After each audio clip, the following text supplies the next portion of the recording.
তিনি এই দেশটাকে একটি অঙ্গরাজ্য বানিয়ে জালেম সরকারের হাতে এই দেশের হকানি ইসলামী আন্দোলনের নেতৃবৃন্দকে জেলখানায় বন্দী রাখা হয়েছিল। কথা বলেন ঠিক কিনা? অবৈধভাবে ফাঁসির মঞ্চে নেওয়া হয়েছে। প্রত্যেকটি ঘটনা মিথ্যা মিথ্যা মিথ্যা। কথা বলেন ঠিক কিনা?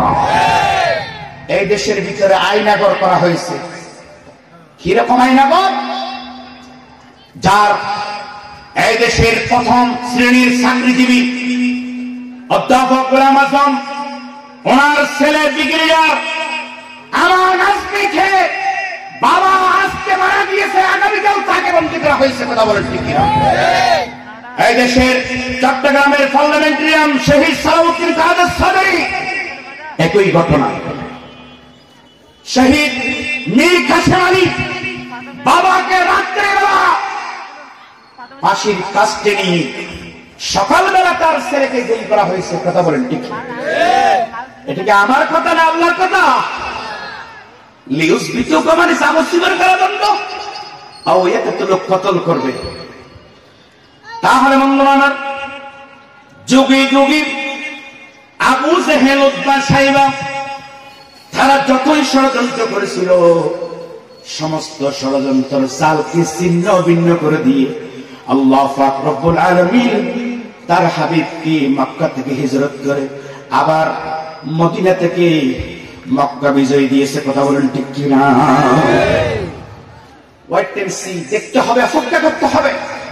সেই সোনালী দিন আমরা চাই কিনা? সেই সোনালী দিনের প্রয়োজন আছে না নাই? আছে না নাই? তাহলে সেই সোনালী দিন যদি আপনাকে পেতে হবে, যুগে যুগে যেইভাবে জালেমরা আপনাকে আমাকে ছাড়বে না। কারণ হক যখন ময়দানে চলে আসবে, বাতিলরা আপনার চতুর্পাশে ঘুরবে। কথা বলেন ঠিক কিনা? মাত্র কয়েক মাসের ভিতরে তার প্রমাণ। দীর্ঘ 16টি বছর পর্যন্ত একটা বালুর ট্রাক পর্যন্ত সরাতে পারে নাই। কথা বলেন ঠিক কিনা? আজকে আমাদেরকে হুমকি দাও, তোমরা কাদেরকে হুমকি দাও? এই পথে আসতে পারবে? কুচ্চা হজিরে গিয়েছো, বিরূপা পুরুষ পিছনে চলে যাও। বিপ্লব কোনদিন বিজয় হলে তোমরা হয়তো আসবে। আজ তোমাদের কোনো প্রয়োজন নাই। কে আছো জোয়ান? হন হাকিসে ভবিষ্যৎ এ তুফান বাড়ি দিতে হবে পারি, নিতে হবে তরিপাল। মৌলানা বলেন এই তো হচ্ছই সমস্ত নরসাদ্দুল বিপ্লবীদের কাজ। যারা বাতাসের গতিপথ দেবে, যারা নদীর স্রোত উঠিয়ে দিবে, যারা পৃথিবীর খানা ধরে তাদের পিছনে পিছনে হাঁটাবে। তাহলে আমার যে কথাগুলো আমি আপনাদের সামনে বলতে চেয়েছিলাম, সময় অত্যন্ত টাইট, প্যাকেট করা, নির্দিষ্ট সময়ে আপনাদের কাছ থেকে বিদায় নিতে হবে। আমি আপনাদের থেকে বলছিলাম হযরত মূসা আলাইহিস সালাতু ওয়াস সালাম যুগে যুগে যত নবী এসেছেন প্রত্যেকটা নবী পরীক্ষা দিয়েছেন। কথা বলেন ঠিক কিনা? যেখানে নবীরা পরীক্ষা দিয়েছেন, আমরা তো আওয়ামু বিল আমাল, সাধারণ মানুষ, আমাদেরকে তাদের কাছ থেকে আর পরীক্ষা বেশি দিতে হবে। কথা বলেন ঠিক কিনা? কারণ অসংখ্য পয়গম্বর নবীরা বলেছিলেন আমাদেরকে আখেরি জামানার পয়গম্বরের উম্মত বানাও, এই দোয়া করেছিলেন। কথা বলেন ঠিক কিনা?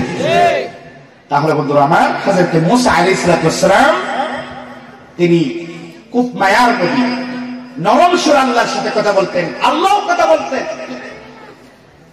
হযরত মূসা আলাইহিস সালাম তৎকালীন যুগের কারণ, ওই যুগের বড় পয়সাওয়ালা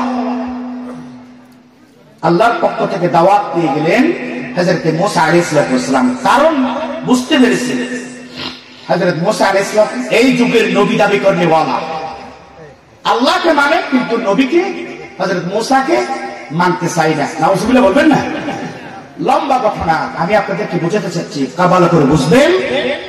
হযরত মূসা আলাইহিস সালাম কারণকে বললেন, ও কারণ, তোমাকে আল্লাহ নিয়ামত দিয়েছে, তুমি এগুলা বন্টন করো, নির্দিষ্ট সময়ে নির্দিষ্ট স্থানে বন্টন করো।